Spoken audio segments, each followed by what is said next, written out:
Assalamualaikum warahmatullahi wabarakatuh. Halo semuanya, selamat malam. Di sini aku mau sharing tentang materi praktik lintas bidang informatika atau bisa disebut juga sebagai PLB. Topik ini sebenarnya cukup dekat sama kita.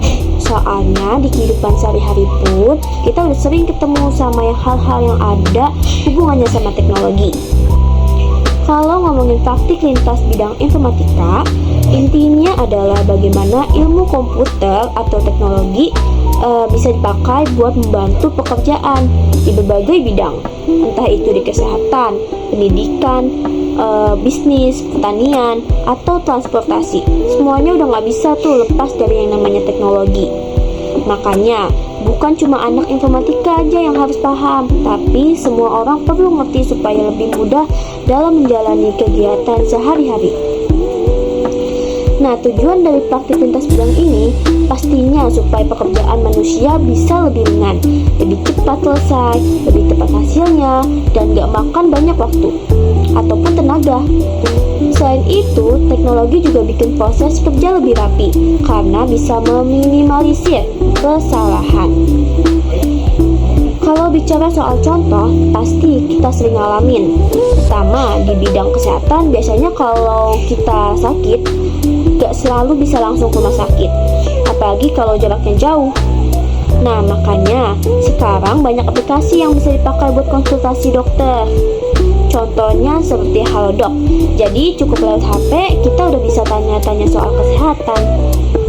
Lalu di bidang pendidikan, waktu pandemi kemarin kita nggak bisa tuh tatap muka di kelas, sehingga belajar pun harus pakai aplikasi kayak Zoom ataupun Google Classroom. Walaupun jarak jauh, proses belajar tetap bisa berjalan. Selanjutnya di dunia bisnis, banyak orang pengen jualan tapi terkendala modal buat sewa toko. Maka dari itu mereka pilih jualan lewat aplikasi e-commerce kayak Tokopedia ataupun Shopee, biar tetap bisa cari pembeli tanpa harus punya toko fisik. Selain itu di bidang pertanian, petani juga terbantu banget sama alat-alat modern. Sekarang udah ada sensor tanah yang bisa kasih informasi kapan tanah butuh air atau kapan waktu terbaik buat nanam. Jadi hasil panen bisa lebih bagus dan lebih terkontrol. Dan terakhir di bidang transportasi, kita juga kebantu sama aplikasi. Misalnya, pas gak tahu arah jalan, otomatis kita buka Google Maps tuh biar gak nyasar. Atau kalau buru-buru langsung aja pesan ojek online lewat aplikasi kayak Gojek ataupun Grab. Dalam praktik lintas bidang ini biasanya langkah-langkahnya kayak gini. Pertama-tama kita harus tahu dulu masalahnya di mana. Misalnya petani bingung soal cuaca yang gak menentu. Setelah itu dicari solusi pakai teknologi. Misalnya pakai sensor cuaca. Kalau sudah ketemu idenya, dilanjutkan dengan pembuatan alat atau aplikasi. Lalu alat ini coba dulu sebelum dipakai secara luas. Dan terakhir, dievaluasi apakah alatnya udah benar-benar membantu atau masih perlu perbaikan. Untuk bisa menjalankan praktik lintas bidang ini, gak cukup cuma ngerti teknologi, karena kita juga butuh bisa kerja sama tim, punya pola pikir logis, siap belajar hal baru, dan paham dasar-dasar pemakaian alat atau aplikasi. Karena di dunia kerja nanti, teknologi bakal terus berkembang dan kita harus bisa terus beradaptasi. Kalau praktik lintas bidang ini diterapkan dengan baik, manfaatnya bisa langsung terasa. Misalnya, pekerjaan lebih cepat selesai, hasil kerja lebih rapi dan minim kesalahan. Lalu komunikasi antar bidang juga lebih gampang, serta waktu dan tenaga bisa lebih hemat.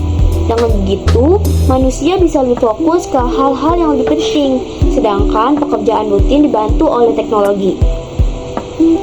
Meskipun teknologi memudahkan, kita juga nggak boleh lupa kalau ada tantangan. Misalnya, teknologi selalu berubah sehingga kita harus siap belajar terus. Kerjasama antar bidang kadang nggak mudah karena setiap orang punya cara kerja berbeda dan data juga harus dijaga supaya nggak disalahgunakan. Kalau dilihat dari manfaat dan contohnya, praktik lintas bidang informatika memang sangat penting dalam kehidupan kita. Teknologi itu bukan pengganti manusia, tapi lebih ke alat bantu biar pekerjaan lebih mudah dan hasilnya lebih maksimal. Oleh karena itu, kita harus terus belajar supaya bisa pakai teknologi dengan bijak. Terima kasih banyak kok. Terima kasih atas waktunya. Terima kasih banyak atas waktunya. Semoga yang aku sampaikan hari ini bisa dipahami dan bermanfaat. Wassalamualaikum warahmatullahi wabarakatuh.